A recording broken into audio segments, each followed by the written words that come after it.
Hello, Kelly. Welcome. Thank you so much for being here today. We've got our crown chakra teas Yes. ready to open our minds up. So before we start, it's always just nice to get to know a bit about you. So please could you share a bit about who you are, what you do, why you do what you do, and what you specialise in as well, just for a few minutes. It'd be lovely to get to know you. So Yeah, thanks for having me here, Rosie. I'm very excited. My I am a breathwork facilitator, conscious connected breathwork, and I'm also a positive psychology coach, and I specialise in health anxiety. I suffered with health anxiety for most of my eldest daughter's life, so she's now 11. It was started when she was born. And there were times when I thought, this is it, this is just the way I'm supposed to live. And it's quite lonely, it's quite scary, and you really don't feel like anybody understands you unless you're going through it. You don't really understand the impact it has. And I realised I was also then impacting my children and my husband, and I had lots of talking therapy around it, but I just kept saying to my husband, I feel like something's still stuck. I just couldn't feel free of what was going on. And then I started training as a positive psychology coach, and we had to find our values. And one of my values was freedom. And I just thought, I'm never going to be free from this. And then I discovered conscious connected breathwork, trained as a facilitator in that. And in order to train and hold space for other people, we have to release our own stuck emotion, our own trauma that we've been holding, because we hold 7 generations of trauma. And so, I obviously did lots and lots of conscious connected breathwork, and I can safely say my life has completely changed. And in turn, so has my children's and my husband's. So I'm really, that whole package of coaching is around looking forward, and conscious connected breathwork is about integrating the past. So for me, I don't feel you can fully align your life and move forward unless you've integrated your past. So it's that whole lineage of releasing and growing. Wow, that's amazing. Well, thank you so much for sharing. Could you tell us a little bit more of what conscious connected breathwork is and how it works? Yeah, so conscious connected breathwork was sort of discovered by Leonard Orr many years ago. I think it was the 1960s, when he was in the bath, and he realised that if you did a certain type of breath, you could alter your brain waves and the state of your brain. And so it's a circular breath that you do with no pausing, and we are supposed to breathe in through our nose and out through our nose on a day-to-day basis. But this type of breath, it's through the mouth. And you just breathe in and out, breathing in the air, breathing in that life force, letting it go. And you breathe like that for about 45 minutes. And the way that I facilitate it is that we look at the person's breathing pattern. So we all have different breathing patterns, very unique to ourselves. And we look at the breathing pattern and the way that person is storing and holding their breath. And we will use acupressure points to push, and we will say affirmations in line with where that breath is being held. Because when you're doing the conscious connected breath work, your thinking mind switches off.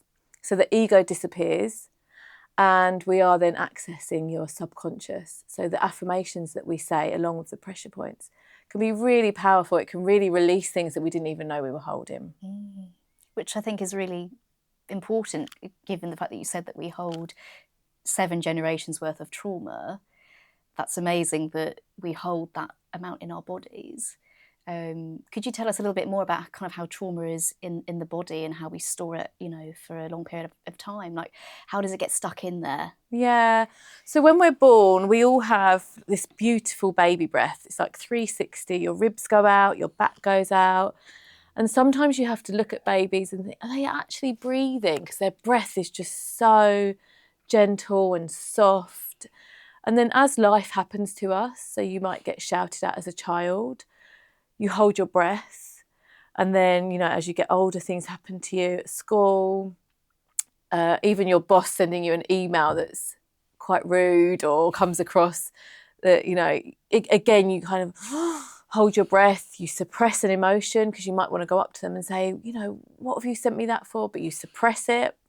And it's like a corkscrew just turning your breath, and your breath gets shorter and shorter, and it ends up you're either kind of shallow breathing into your chest or your tummy, and you're not into your chest. So you haven't got this beautiful breath. I said life force. Air is our life force. And if it's not reaching every area of your body, you're suppressing and repressing everything. And I know some people don't think they've had trauma in their life.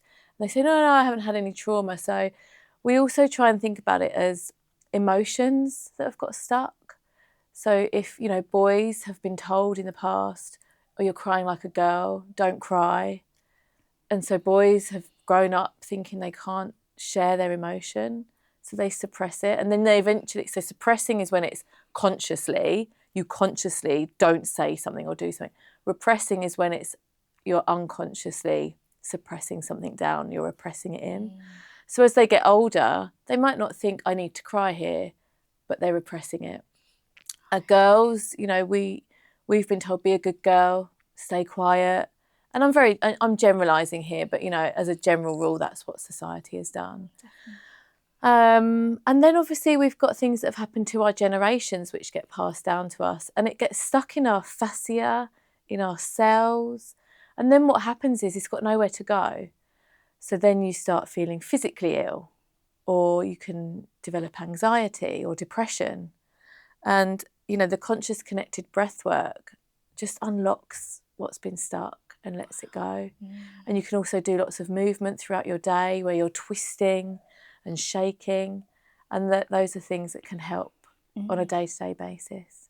That's amazing. But also I think breath is what keeps us alive, isn't it? And we don't notice that we're breathing. We might just be busy. Our breath is going the whole way. We're going, the whole day. We don't take a minute to stop and acknowledge the breath. So I think it's so interesting with this type of breath work that we're really conscious of what we're doing. Because I've experienced a block of breathwork sessions with you, and it's incredibly profound what came up, because it's so releasing and it really highlights what you need to work on. So something that I do a lot is I say sorry for a lot of things. Oh, I'm sorry. And that was something that it was like, okay, well, that's what I need to work on. So it was so profound for me how it worked. And I found the pressure point, the acupressure points, the affirmations, it really just helped to clear everything. And I felt much more resilient from the breathwork sessions as well. And I plan to do many more. So I've had a really amazing experience with it. So I really highly recommend people try it as well, because of how profound it can be. But I'd also say it's being open about different things, isn't it? Because I'd never really had heard of breathwork. I thought breathwork was a bit like meditation, when you sort of breathe in for 4, hold, and then out. But this is a very specific technique, isn't it, to kind of release the past, as you say? Yeah, there's different types of breathwork. And when you say to somebody, oh, I'm a breathwork facilitator, they say, oh, I've heard of breathwork. And you've got your functional breath work, which I'm training in at the moment, because a lot of people are breathing dysfunctionally, and it can cause allergies, asthma, anxiety again, symptoms of ADHD where there's a lack of focus. And so you've got your functional breath work, you've got your kind of yogic style breathing, which is the pranayama, like your fire breath, and how to calm you down, when you're doing the in holds and the breath holds, things like that. And then you've got your conscious connected breath work. So you've got your 3 different types of breath work. And conscious connected breath work, it's relatively new, but I think it's just going to explode because it is so powerful. It's known as the non-talking therapy. So when I had health anxiety, I had lots of talking therapies, which I said. And this kind of modality, the conscious connected breath work, just knocks everything out of the water, because we hold 80% of our memories in our body. So if you're doing the talking therapy, it's only your memory, it's only your mind, whereas the memories that are stored in your body are still staying there. So yeah, a super powerful modality. And it was great watching you, I think you had 5 or 6 sessions in a block. And you aim to do them once a week. You can push it to once every 2 weeks. But just watching you and the things that you were able to release and how different you came out at the end of those sessions It was beautiful to watch. Yeah, every session was completely different, and Yeah. nothing changed in the session, but it was just where you are that day and sort of your energy and what you need that day. So some days it might be really energizing. Yes, I've got the confidence to do this. And other days you might feel more vulnerable. Yeah. But you were beautiful at holding the space for that. So it really is very profound. Could you tell us a little bit more about like the nervous system and the vagus nerve and how that is related in this as well? Yeah, so we all know about our nervous system, but I don't think people know too much around how to support their nervous system, particularly when you're talking about the breath work as well. You know, what's that got to do with the nervous system? But our nervous system is super important to know about. I think it should be taught to children in schools because you have something called, there's a polyvagal theory. And we have something inside us, if you think of it like traffic lights. So your nervous system is like green, which we've all heard about, rest and digest. And that is where you feel connected to people, you feel joy, you feel love, very content. And that's where you kind of want to be. But you've then got your yellow, which is your fight and flight, which we've all heard of. Super important if you're running from a saber-toothed tiger, which we used to have to do. But now if we're running for a bus, you'll kick into your yellow. What's happening now for many people is that we're getting stuck in the yellow and we're not getting out of that fight and flight, and we're constantly in this, we're in a very dopamine hit, fast-paced world. You know, when I was younger, we had to wait for the adverts to finish before we could finish watching something on television. Now, children are growing up, they don't have to watch adverts. What they want to watch is there already. So you've got your dopamine hits easily. So the more you get those, the more you need them.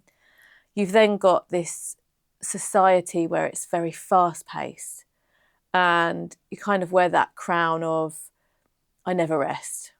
You know, it's quite good when you're in the corporate world to always be at work, always switched on. You've also got your phones, which every single notification that pings, your nervous system, without you realising, goes into yellow. So when you're driving, I counted mine the other day, I was actually going to a breathwork session for myself and my phone pinged 32 times and it was an hour away. It was just notification after notification coming through. So every time you're jumping into yellow. So we're getting stuck in yellow. And that's where you get your anxiety and you feel like you can never switch off. And then underneath that, you've got red, which is your dorsal shut down.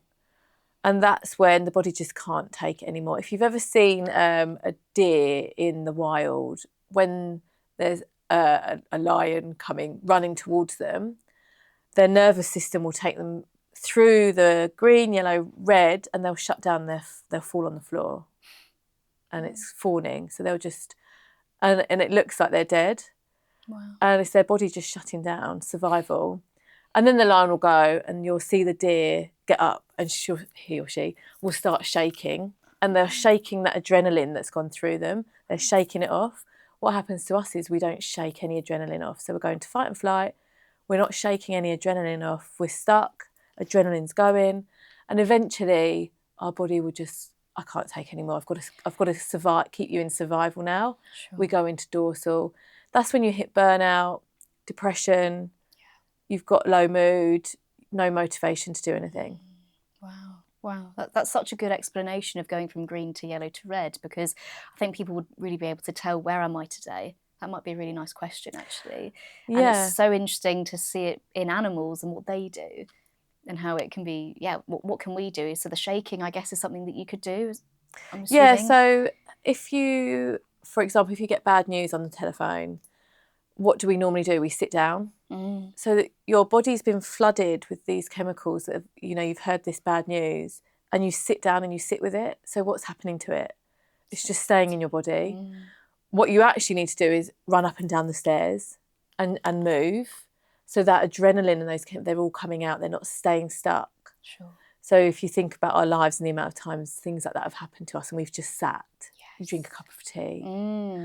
And we have something called the vagus nerve, which runs from our brain all the way down our neck. And it's like a super highway in our body.